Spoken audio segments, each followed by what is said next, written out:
ಗಿಲ್ಲಿ ಬಗ್ಗೆ ಕಾಲು ಎಳೆಯೋದು ಅಥವಾ ಗಿಲ್ಲಿ ಅಂದ್ರೆ ತುಂಬಾ ಬಡತನದಿಂದ ಅಥವಾ ಎಲ್ಲೋ ಗಲ್ಲಿ ಬೆಳೆದು ಬಂದಿರ್ಬೋದು, ಬಟ್ ಗಿಲ್ಲಿನ ಸ್ಲಮ್ ಅನ್ನೋದು, ಗಿಲ್ಲಿ ಫ್ಯಾನ್ಸ್ ನ ಸ್ಲಮ್ ಅನ್ನೋದು ಎಷ್ಟು ಸರಿ ಅಂತ ಅನ್ಸುತ್ತೆ? ಡಾಕ್ ಸತೀಶ್ ಅವರು ಒಂದು ಕಮೆಂಟ್ ಪಾಸ್ ಮಾಡಿದ್ದಾರೆ, Gilli slum, Gilli fans slum ಅಂತ ಅಂತಿದ್ದಾರೆ.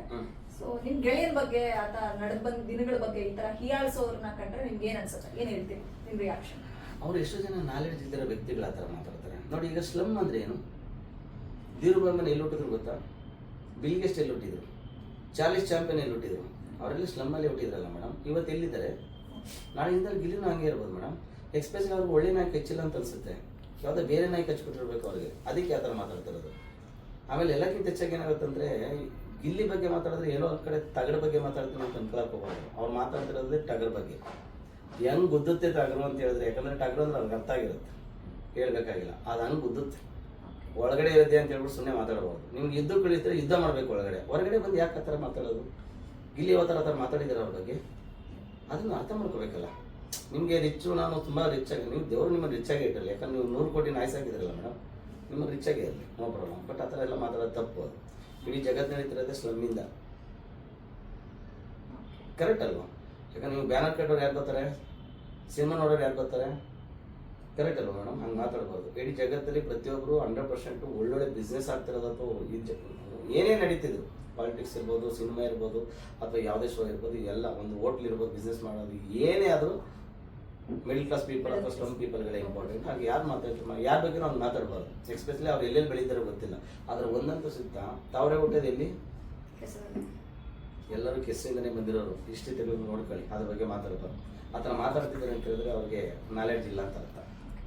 ಗಿಲ್ಲಿ ಗೆಲುವನ್ನ ಸಂಭ್ರಮಿಸೋದಕ್ಕೆ ಅವ್ನ್ ಗೆದ್ದು ಬರ್ಲಿ ಅಂತ ಆಶಿಸ್ತಾ ಇರೋರು ನೀವು ಒಂದು ಹಾಡನ್ನೇ ಕಟ್ಟಿದ್ದೀರಾ.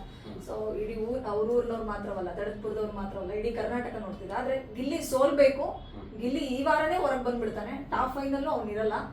ಸೊ ಆಲ್ರೆಡಿ ಹೊರಗಡೆ ಬಂದೇ ಬಿಟ್ಟ ಅನ್ನೋ ಲೆವೆಲ್ಗೆ ಒಂದಿಷ್ಟು ಜನ ಅವ್ರದೇ ಒಂದು ಪಟಾಲನ್ನ ಸೇರಿಸ್ಕೊಂಡು ಒಂದು ಕೇಕ್ ಕಟ್ ಮಾಡಿ ಸಂಭ್ರಮಿಸಿದ್ದಾರೆ ಡಾಕ್ ಸತೀಶ್. ಸೊ ಅಲ್ಲಿ ಸೋಲ್ಬೇಕು ಅನ್ನೋಂತ ಬೇಡ್ತಾ ಇರೋದು ಒಂದು ಗುಂಪಾದ್ರೆ, ಇಲ್ಲಿ ಗೆಲ್ಬೇಕು ಅಂತ ಪ್ರಾರ್ಥನೆ ಮಾಡ್ತಿರೋ ಅಂತ ಗೆಳೆಯರ ಬಳಗ ಒಂದ್ ಕಡೆ. ಸೊ ಅದನ್ನ ಆ ಟಾಪಿಕ್ ಏನ್ ರಿಯಾಕ್ಷನ್? ನೋಡಿ, ನಮ್ಗೆ ಸಾಯ್ಬೇಕು ಅಂತ ಆಸೆ ಬಿಡೋರ್ಗ ಬೇರೆ, ಕಾಯ್ಬೇಕು ಅಂತ ದೇವ್ರ ಸೇವ್ ಮಾಡಿದ್ರೆ ಖಂಡಿತ ಕಾದೇ ಕಾಯ್ತಾನೆ. ನಾವೇನು ಕೇಳ್ತಿದ್ದೀವಿ ಅಂತ ಹೇಳಿದ್ರೆ, ಗಿಲ್ಲಿ ಗೆಲ್ದೆ ಬಂದ್ರೆ ಬರೀ ಮಂದಾಸ, ಗೆದ್ದು ಬಂದ್ರೆ ಅದೊಂದು ಇತಿಹಾಸ.